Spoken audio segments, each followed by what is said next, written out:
Modern physics इसे बहुत खूबसूरती से बता रहा है। जैसा कि योग संस्कृति की परंपरा में कहा जाता था, शिव शव की तरह है, सर्वोच्च ऊर्जा लेकिन निष्क्रिय। अगर आप वैक्यूम अवस्था पैदा करते हैं तो अचानक वैक्यूम वाली जगह में वर्चुअल प्रोटॉन्स और वर्चुअल न्यूट्रॉन्स बनने लगेंगे। ऐसे लोग जिन्होंने कैलाश में जो है उसे समझने की कोशिश की, वो उसमें ही विलीन हो गए। अगर आप साधन का सही उपयोग करते हैं तो ये आपको स्थिर होने देगा, ये बोध के मूल तक जाएगा।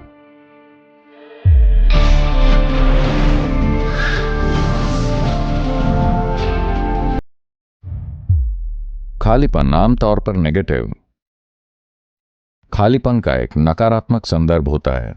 हर कोई भरा हुआ होना चाहता है, कौन खाली रहना चाहता है?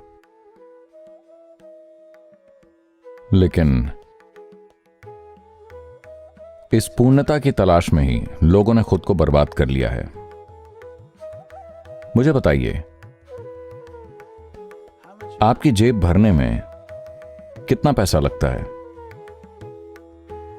अगर हम 1 खरब डॉलर देते हैं तो क्या यह भर जाएगी? अगर हम 10 खरब डॉलर देते हैं तो क्या यह भर जाएगी? नहीं।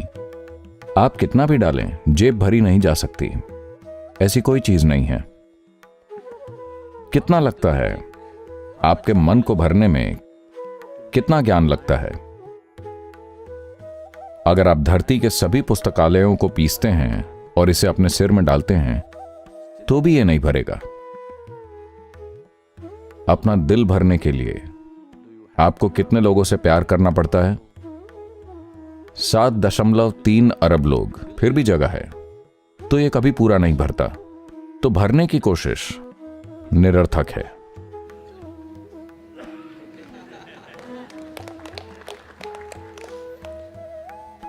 खालीपन हमेशा पूर्ण होता है। कृष्ण ने इसे बहुत खूबसूरती से बताया। जब अर्जुन ने पूछा, आखिर इस सत्य की प्रकृति क्या है? क्योंकि अगर मैं आपसे पूछूं कि क्या ये यही है, आप हां कहेंगे। अगर मैं आपसे पूछता हूं कि क्या ये वो है, आप हां कहेंगे। किसी और पल अगर मैं आपसे पूछता हूं तो क्या ये यही है, तो आप कहते हैं नहीं। अगर मैं पूछूं कि क्या ये वो है, आप कहते हैं नहीं। इस सत्य की प्रकृति क्या है? वो है कहां? कैसा है? किस रूप में है? तो कृष्ण हंसे और उन्होंने कहा, इस अस्तित्व में सत्य की प्रकृति ऐसी है कि जो विषैला दिखता है, अगर आप उसे ग्रहण करें तो वो जीवन का अमृत बन जाएगा। जो अमृत जैसा दिखता है, अगर आप उसे ग्रहण करें तो वो विष बन जाएगा। मुझे बताइए, क्या समूचे मानव जाति ने पूर्ण होने की खोज में अपने जीवन को विषैला नहीं बना दिया है? क्या हमने पूर्ण होने की खोज में पूरी धरती को नोच नहीं दिया है? जब हम कहते हैं शिव, हम उसकी बात कर रहे हैं जो है ही नहीं, यानी कोई डिब्बा नहीं है।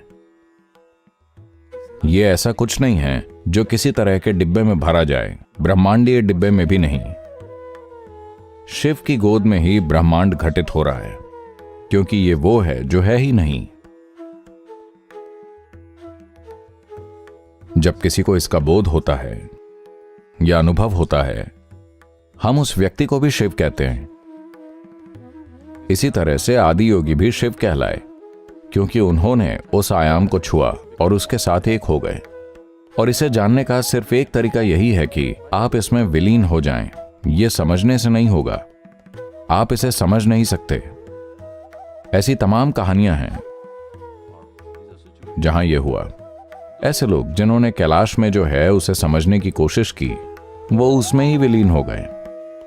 14 साल पहले जब मैं पहली बार कैलाश गया और प्रत्यक्ष देखा, तब से मैं हर साल जा रहा हूं। पहले 2-3 बार जब मैं गया, वहां जो घटनाएं हो रही हैं, फिर मैंने कुछ लोगों के साथ योजना बनाई, चलो यहां आते हैं और 3-4 महीना यहां रहते हैं, हम पता लगाएंगे कि यह आखिर है क्या। जब मैंने उसके कुछ आयामों को छुआ तो मैं जान गया कि जब तक मैं इसे यहां समाप्त नहीं करना चाहता, आपको ऐसा प्रयास नहीं करना चाहिए। तो अब मैं बस जाता हूं, बस विशाल उपस्थिति का आनंद लेता हूं और वापस आता हूं। क्योंकि अगर आप उसे समझने की कोशिश करते हैं तो इसे करने का एकमात्र तरीका इसके साथ विलीन होना ही है। अभी इसका समय नहीं आया है। शिव का मतलब, इसका बहुत सुंदर वर्णन किया गया है। और आज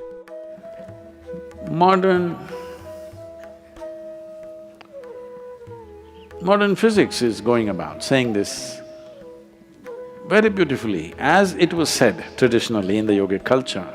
मॉडर्न फिजिक्स ये बहुत सुंदर तरीके से कह रहा है, जैसा ये पारंपरिक तौर पर योग संस्कृति में कहा जाता रहा है। शिव शव की तरह है। शव मतलब मृत देह, यानी कि निष्क्रिय। वो सक्रिय नहीं है, बस निष्क्रिय। सर्वोच्च ऊर्जा लेकिन निष्क्रिय। तो कहानी कुछ इस तरह है। शिव बस वहां लेटे हुए थे। शक्ति जो उनसे ही निकली हैं, वो वहां आई और नृत्य किया, और वो अचानक जाग गए।